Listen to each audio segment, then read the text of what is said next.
Fridge লাগবে নাকি?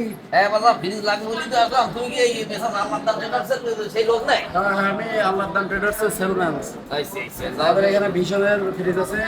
এটা সুবিধা আছে এই যে 85-90 ওয়াটের, তারপর আছে 160। বাবু ওয়াটারটা বুঝবো না বাবু, এখন ভালো কিনা ওই ফিরুজ এটা অনেক ভালো, এটা অনেক ভালো।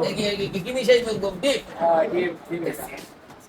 এখন তাছাড়া ভালো হবে তো? আরে ভালো মানে কি, তুমি বস্তু খাবারটা মনে করো তুলু খাচ্ছি। হ্যাঁ, কি কয় এত এত সুন্দর সাশ্রয়ী। এখন এই ফিরুজ এটা হচ্ছে নবেকির মধ্যে সেরা, আল্লাহর দান ট্রেডার্স নবেকির মধ্যে সেরা। হ্যাঁ হ্যাঁ, আমারও বলিছে, এখন ওরাও বলিছে যে আল্লাহদার ট্রেডার্স কিনি হেলালের দোকান।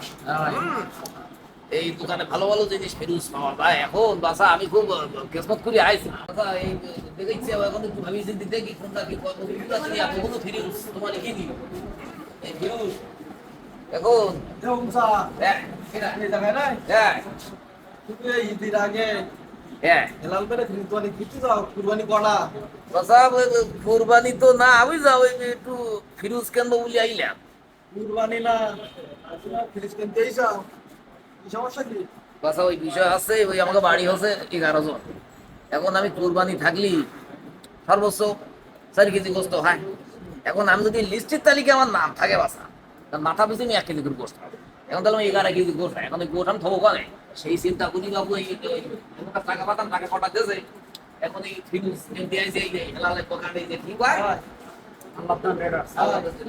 পুরো হিসাবটা দেখিস। হ্যাঁ, তো দেখলাম। শালা মরবে না তাহলে কথাবার্তা ভালো করতে হই যাও হয়তা।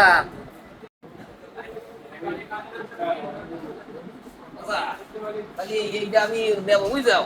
এখন তোমার ফিরুজির কথা বলতে হবে। স্যার, আপনি তুমি ক্যাশ কাউন্টারে যাও। হ্যাঁ হ্যাঁ হ্যাঁ, আমরা এখানে আছে।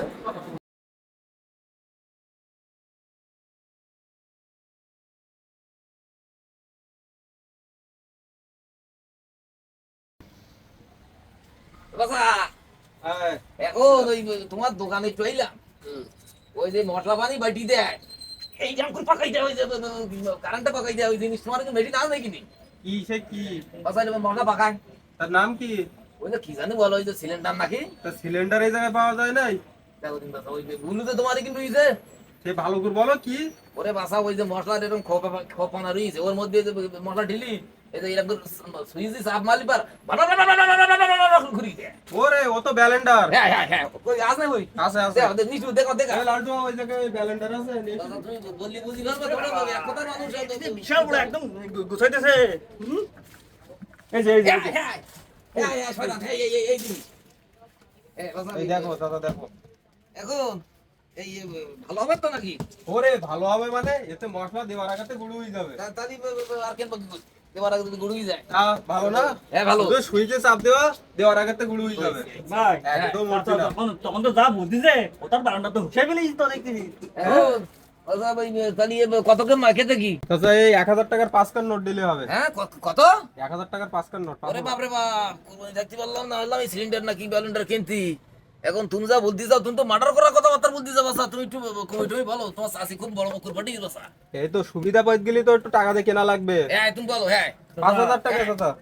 এই ব্যান্ডারে হ্যাঁ এ তাহলে বিদেশি চাল বাটা হয় এই যে এরকম করে মারে বিদেশি চাল। হ্যাঁ, কি কয় একদম গুড়ি গুড় দেবে। এখন বাসা তুমি একটু কমে সময় নেও তো 200 টাকা কম দাও, দাও 4800 টাকা দাও। হ্যাঁ দাও। জানো এই নেও।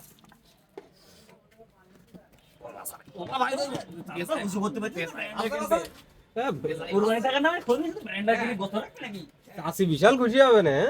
চাষি বিশাল খুশি হবে। আজকে একদম বাসা তোমার দোকানে প্রেসার কুকুর না কি বলে রুই যায়? দাদা ওই বিদেশি কুকুর নাকি, বিদেশি কুকুরটা আমি কুকুরটা বেছে নিত। বাবা কুকুর না বাসা, ওই প্রেসার কুকুর। বিশাল কুকুর আবার সে কি জিনিস? ও বাসা ওই বাসি দেয়, পেয়া কুকুর বাসি দেয়। আমি তো জানি যে কুকুরগুলো ডাকে, তা কুকুর আর বাসি দেয় কখন? বাসা জিনিসটা তোমার একটু বুঝি, জিনিসটা রাখবা। বলো দিন দেখি। মনে করো এরকম একটা স্ট্রোকি হ্যাঁ পরবর্তী ওই যে গোস্ত দিলি, হ্যাঁ ওই যখন ওই জালিনি হয় হ্যাঁ। এরকম ও বাসি কি দেয়। বলবো না চাচা, হ্যাঁ। Pressure cooker. হ্যাঁ, হ্যাঁ, হ্যাঁ, হ্যাঁ। হ্যাঁ ওই ঠিক গোস্ত ঠিক প্রেসার হ্যাঁ, কুকার দাদা। হ্যাঁ। ও আছে তো। দেও, ঠিকই দেও। বলতো একটা প্রেসার কুকার নিয়ে আসো তো। Pressure cooker. Pressure cooker. হ্যাঁ, হ্যাঁ, হ্যাঁ, হ্যাঁ, হ্যাঁ, হ্যাঁ, হ্যাঁ, হ্যাঁ, হ্যাঁ, হ্যাঁ, হ্যাঁ, হ্যাঁ, হ্যাঁ, হ্যাঁ, হ্যাঁ, হ্যাঁ, হ্যাঁ, এই পেশার কুকুর আমি তোমার কিনে একদম বাড়ি লু বলে যাই কিনে আছে এখন তুমি যদি এটা বিদেশি কুকুর টুকুর বলো তাহলে হয় নাই। এখন এর দাম কত? এর দাম নেবা না দাদা, দাম কোনো সমস্যা হবে না, তুমি দাও পছন্দ আছে কিনা দেখো। হ্যাঁ পছন্দ হইবে পছন্দ হইবে ভাই এর দাম নেবা না, অল্প করে নেবা না, 1700 টাকা দাম। হায়া ও মা এটুকু যদি 1700 টাকা দেওয়া বাবা তুমি 12 গ্রাম না তোমার এই বিদেশি কুকুর না, হবে বিদেশি মাল, বিদেশি পেশার। তুমি টাকা 1500 টাকা দেবার নাও নাও হবে না, হবে না। দেও দেও দেও দেও দেও বলটা এটা কোথায় দাও?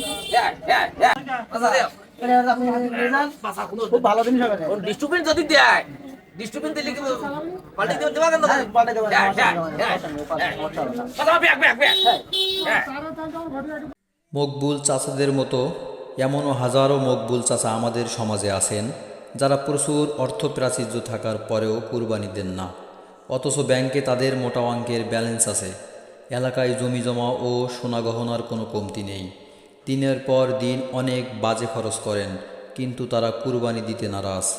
এই সমস্ত মানুষদের শুভবুদ্ধির উদয় কবে হবে জানি না।